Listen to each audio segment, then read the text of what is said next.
Hi, and welcome back to the 10 square meter workshop. It's great sometimes when two problems solve each other. It doesn't happen very often, but when it does. Problem number one. This is a jar of number 9 shot. It's meant for shotgun cartridges, and I've had this for over 20 years. Since back in the day I used to shoot clays. I'm loath to throw it out. Well, I'm loath to throw anything out, but it does get in the way. There's about 5 kilograms worth of shot in here, and if I ever dropped this jar, I hate to think how long I'd be looking for shot. So, what am I going to do with it? Well, why not carry on watching and find out? The only other things I will need is this thin but strong nylon material and a needle and thread. Yes, I know I could borrow my wife's sewing machine, but I find hand stitching quite therapeutic. The first job is to cut the material into rectangles.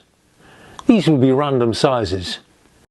The next step is to fold over all 4 edges and pin them, the pins being from the opposite side.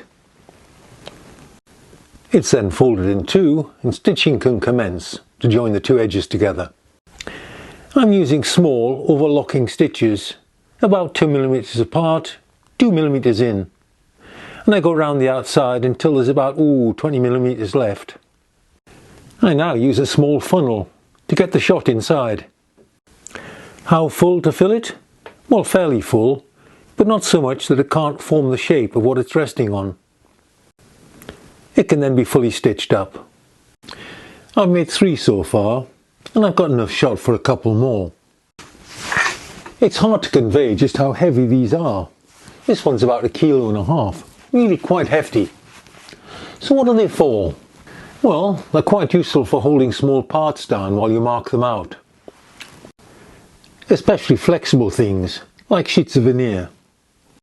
But their main use is in holding things together whilst gluing, in situations where clamps just won't work.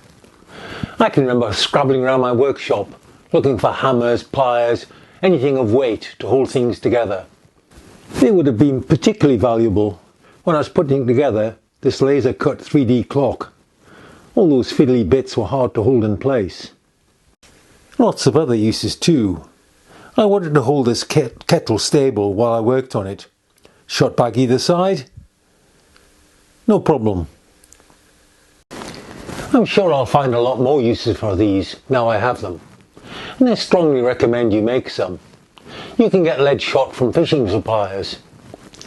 That's all for this time. See you next time. Bye for now.